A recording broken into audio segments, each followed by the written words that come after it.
Hi అండి. నమస్తే. Welcome back to our channel Lakshmidevi vlogs. ఎలా ఉన్నారండి అందరూ బాగున్నారా? నేనైతే చాలా బాగున్నాను. మీరు కూడా బాగుండాలని మనస్ఫూర్తిగా కోరుకుంటున్నానండోయ్. ఇదైతే భోగి రోజు వీడియో అండి. లేట్‌గా పెడుతున్నానండి. లైట్‌గా తీసుకోకుండా చక్కగా చివరి వరకు చూసేయండి వీడియో. చాలా బాగుంటుందన్నమాట. ఇదిగోండి పొద్దున్నే లేసైతే తలస్నానాలయి చేసేసి రాత్రి పడుకునే ముందే ఇంటి ముందైతే ముగ్గేసేసుకున్నానండి. పొద్దున్నే లేసి గుమ్మం ముందు వేసేసుకున్న ముగ్గుని చక్కగా చూసుకుంటూ వీడియోలు తీసాననమాట. ఇదిగోండి ఇది దేవుని ముందు. ఇక్కడ ఇంకో గడప మీద అనమాట. ఇలా ముగ్గులేసేసి చక్కగా తర్వాతేమో మా పిల్లలకు కూడా నలుగు పెట్టి స్నానాలు చేపించేసామండి. నలుగు స్నానాలు అయిపోయిన తర్వాత భోగిమంట ఎక్కడేస్తారా అని చూసిరారా అంటే ఈ ఊర్లో ఎక్కడన్నా కనిపించలేదమ్మా అన్నాడండి. కొత్త కదా కుర్రోడికి కనిపించుండదులే. సర్లేండి అక్కడ దేవుడి దగ్గర పూజ అయితే చేసుకున్నాం తర్వాత కామన్‌గా జరిగే ఫోటో షూట్ అండి ఇది. పిల్లలు ఫోటోలు దిగారన్నమాట. పిల్లల్ని చక్కగా రెడీ చేసి ఫోటోలు తీయడానికి చిన్నప్పుడైనా ఏమన్నా వీళ్ళ చిన్నప్పుడు. ఇప్పుడు కొద్దిగా ఎదిగారో లేదో ఫోటోలకి దొరకరంటే దొరకరండి. సిద్ధుకి ఫోటోలు తీసేలోపు పార్దు పారిపోయేవాడు ఆడుకుంటాకి. పార్దుకి తీస్తుంటే సిద్ధు పారిపోయేవాడండి. వాళ్ళని ఒకరిని తర్వాత ఒకరు తీసుకొచ్చేలోపు నా తల ప్రాణం తోక్కొచ్చిందంటే నమ్మండి.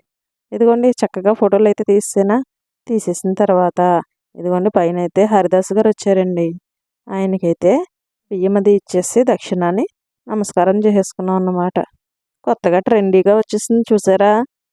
వాళ్ళు నడుస్తూ అలసిపోయేంతగా లేకుండా చక్కగా బండి మీద అయితే రామకీర్తనలు పెట్టేసుకుని హరిదాస్ కీర్తనలు ఇలా మొత్తం అంతా కూడా తిరిగేస్తున్నారండి. ఎందుకంటే నడవాలంటే అందరి దగ్గర ఓపికలు ఉండట్లేదు ఇప్పుడు మరి.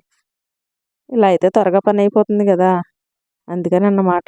బండి మీద ఎట్టేసుకుని చక్కగానే ప్రతి చోట ఇదివరకైతే నడిచొచ్చేవారు లేదంటే సైకిల్. సైకిల్ పోయి బండికి అప్డేట్ అయిపోయారండి.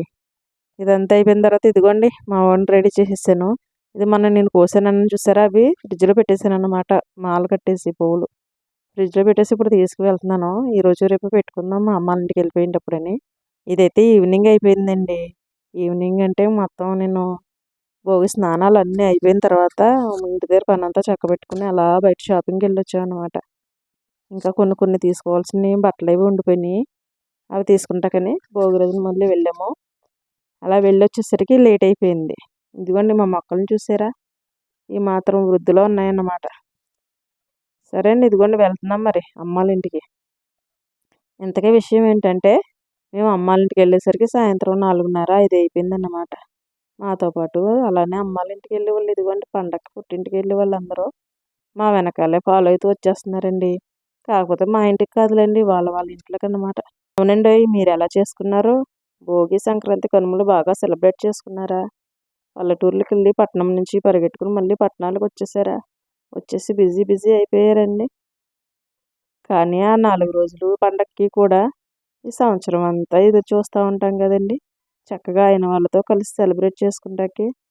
ఇదిగోండి ఇక్కడ వరి పొలాలన్నీ కూడా చక్కగానే అన్ని కోతలు అయిపోయిన తర్వాత కుప్పలు వేసేసారండి. వేసేసిన తర్వాత మినుములు పెసలు వేసారండోయ్. ఆ మినుములు పెసలు కూడా చక్కగా మొక్కలు వచ్చేసి భలే పెరిగాయిలేండి. ఇదిగోండి మరి సాయం సంధ్యా సమయంలో ఇంటికి వెళ్తున్నాం అన్నమాట అమ్మాళ్ళ ఇంటికి. బాగుంది కదా ఇక్కడ వాతావరణం. ఇదిగోండి పెసలు మినుములు వేసారన్నాను కదా ఇదిగో ఇవి అన్నమాట.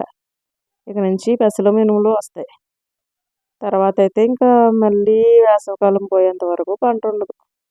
వర్షాకాలం వచ్చే ముందు మాత్రమే వేస్తారన్నమాట. ఈలోపు ఇవే సైడ్ పంటలు వేసుకుంటూ ఉంటారు. మినుములు, పెసలు, బొబ్బర్లు, వేరుశనగ కాయలు అవన్నీ కూడా వేస్తారన్నమాట. ఇంక ఈ లొకేషన్ మాత్రం నేను ఎప్పుడు వీడియో తీయకుండా ఉండలేనంటే నమ్మండి. ప్రతిసారి మేము వెళ్ళినప్పుడు ఇదే తీస్తూ ఉంటాను ఎక్కువ. చూసారా? పుట్టింటికి వెళ్ళే వాళ్ళు మాతో పాటు వస్తున్నారని ఇదిగోండి ఇంకో ఫ్యామిలీ అన్నమాట. వాళ్ళు వేరే చోటుకి వెళ్తున్నారు. మేము వెళ్తున్నాం. ఇదిగోండి విషయం ఏంటంటే ఇక్కడ మా అమ్మోళ్ళ ఊర్లో ముగ్గుల పోటీ పెట్టారన్నమాట సంక్రాంతికి. ఈ విషయం నాకు తెలిసినా రావడానికి లేట్ అయిపోయింది. నేను వచ్చేసరికి అందరూ 1 గంట నుంచి పెడుతున్నారంటండి. 1-6 వరకు నేను వెళ్ళిందే 4:30, 5 అయిపోయింది. నేను 6 వరకు 1 అవర్. 1 అవర్‌లో కాస్త ముగ్గు వేయగలిగాను. నేను సగం వేసేసరికి అక్కడ విన్నర్‌ని అనౌన్స్ చేసేసారు. కానీ నా ముగ్గు ఎలా ఉందో మీరు మాత్రం చెప్పండి. మొదట వచ్చింది కదా అమ్మాయి కూర్చుని. పక్కన పొంగల్ ఉంది. అదే నేను వేసింది సంక్రాంతి శుభాకాంక్షలు అని రాసాను చూసారా? అదన్నమాట. ఇవి మిగతా వాళ్ళు వేసిన ముగ్గులు.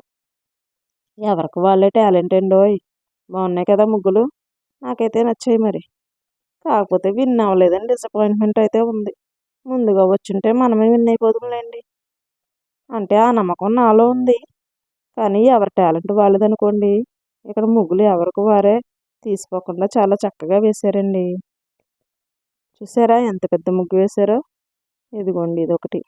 కాకపోతే కొన్ని కొన్ని ముగ్గుల్లో కలర్ కాంబినేషన్స్ నాకు నచ్చలేదండి అమ్మండి. మీకు కూడా అలా అనిపించిందా? ఇంకా బ్రైట్గా ఉంటే బాగుంది అనిపించింది ముగ్గులు. నెక్స్ట్ ఏమో నేను వచ్చింది 4:30, 5కి వచ్చాను అన్నాను కదండి. అప్పటికి ఇవన్నీ వేసారనమాట. ఇదిగోండి ఫస్ట్ ప్రైజ్ వచ్చిన ముగ్గు ఇదన్నమాట. బాగుంది కదా, నాకైతే నచ్చిందండి, చాలా బాగుంది. తర్వాత ఏమో ఇంకా సెకండ్ ప్రైజ్ వచ్చిన ముగ్గులు ఇంకా ఉన్నాయి. ఇది ఒక ముగ్గు చూడండి, ఇటు సైడ్ ఉన్నాయి చూడండి. ఇదేమో మామూలుగా రంగులు వేసేంత అవకాశం లేకేమో. దీని థర్డ్ ప్రైజ్ ఏదో వచ్చినట్టుందండి. సెకండ్ ప్రైజ్ వచ్చిన ముగ్గు కిందని చూపించాను కదా, ఎల్లో కలర్ పెద్దగా వేశారు. అది సెకండ్ ప్రైజ్ వచ్చిన ముగ్గు. ఇది థర్డ్ ప్రైజ్ వచ్చింది అనుకుంటా. మిగిలిన వాళ్ళందరికీ కూడా పార్టిసిపేషన్ ప్రైజులు ఇచ్చారండి. ప్రైజులు ఇచ్చేటప్పుడు మా వాడు ఏమన్నాడో తెలుసా? అమ్మాయి ఎందుకు అమ్మాయి వేస్తున్నారా, మన ఇంట్లో లేవా అని అడుగుతున్నాడండి. మన ఇంట్లో లేనివి ఇవ్వడానికి వాళ్ళు ఏమన్నా మన చుట్టాలేంటరా, పార్టిసిపేషన్ ప్రైజ్ మాత్రమే ఇస్తున్నారు, ఏదో వాళ్ళకి తగినంత ఇచ్చుకుని పోదాం అన్నానండి. ఇంతకీ సంగతి ఏంటంటే నేను ముగ్గెట్టడానికి 250 రూపాయలు ఖర్చు పెట్టానండి రంగులకి. ఇచ్చిన పార్టిసిపేషన్ ప్రైజ్ ఏమో 99 రూపాయలు. అరే ఒక్క రూపాయి కూడా ఎక్స్ట్రా లేదండి 100కి. సర్లే ఏదో సాటిస్ఫాక్షన్గా వేసేసాం ముగ్గు. కాకపోతే నాకైతే ముగ్గు చాలా బాగా నచ్చిందండి. నా ముగ్గు అయితే ఇక్కడేమో జనసేనతో వేసేసారండి. మరి ఇలాంటి వాటికి మన కాంపిటీషన్ ఎక్కడ ఇవ్వగలం చెప్పండి. చూసారా, ఎవరికి వాళ్ళే చక్కగా వేసారనమాట. ఇదిగోండి ఇదొక ముగ్గు. బాగున్నాయి కదా ముగ్గులన్నీ? బాగున్నాయంటే బాగున్నాయండి, అంతే. నెక్స్ట్ అండి, ముగ్గులన్నీ పోటీలు అయిపోయిన తర్వాత విన్నర్ని అనౌన్స్ చేసిన తర్వాత గిఫ్ట్లు ఇచ్చే ముందు అయితే డ్యాన్స్ ప్రోగ్రామ్ పెట్టారండి. చిన్నపిల్లల చేత డ్యాన్స్లు వేయించారనమాట. చక్కగా చాలా బాగా పార్టిసిపేట్ చేశారు పిల్లలు. ఇదిగో పిల్లల చేత, చిన్నపిల్లల చేత అయితే డ్యాన్స్ వేయించారండి. వేయించడం అంటే పాటలు పెట్టారు, వాళ్ళంతటా వాళ్ళే వచ్చి వేసారులేండి చిన్నపిల్లలు. చక్కగానే చాలా చక్కగా వేశారు డ్యాన్స్ అదిని. ఇక్కడ పిల్లల్ని చూసి మా వాడైతే ఇక్కడ వేసేస్తున్నాడు అనమాట. అరే అబ్బాయి స్టేజ్ మీదకి వెళ్ళేయరా అంటే, దానికి టైం ఉందమ్మా, ఇప్పుడే కాదు, మనకు డెబ్యూ అవ్వాలంటే కొత్త స్పెషల్గా సాంగ్ ఉండాలి, నేను నేర్చుకుని వేస్తానులే అన్నాడండి. మరి అదన్నమాట సంగతి. ఇదిగోండి నాతో పాటు ఉన్నటువంటి మా విలేజ్లో మా చుట్టాలు పట్టాలు అన్నమాట, చుట్టూ ఉన్న వాళ్ళందరూ కదా. చాలా హ్యాపీగా అయితే జరిగిందిలేండి. పార్టిసిపేట్ చేసినందుకు సాటిస్ఫాక్షను. చక్కగా పండగ సందడిలోని ఇక్కడ పిల్లలతోని హ్యాపీగా అయితే గడిచిపోయిందండి. విన్నర్ని అనౌన్స్ చేశారనమాట. విన్నర్కి ఫస్ట్ ప్రైజ్ వచ్చిన వాళ్ళకేమో మిక్సీ అండి, సెకండ్ ప్రైజ్ వచ్చిన వాళ్ళకేమో రైస్ కుక్కర్, థర్డ్ ప్రైజ్ వచ్చిన వాళ్ళకి కూడా మిక్సీయే. అది చిన్న మిక్సీ అన్నమాట. చిన్న మిక్సీ అంటే కాస్ట్ ఎక్కువ ఉంటుంది. నాకు తెలిసి మిక్సీలన్నీ ఒకే సైజులో ఉంటాయి. ఇదిగోండి అయితే గిఫ్ట్లు అవి ఇదన్నమాట అండి. ఇదండి మా ఊర్లో భోగి రోజున జరిగిన వింతలు, విశేషాలు, సంగతులు, సంతోషాలు. మరి ఇంతవరకు వీడియోని చక్కగా చూసినందుకు థ్యాంక్స్ అండి. ఉంటాను, బాయ్.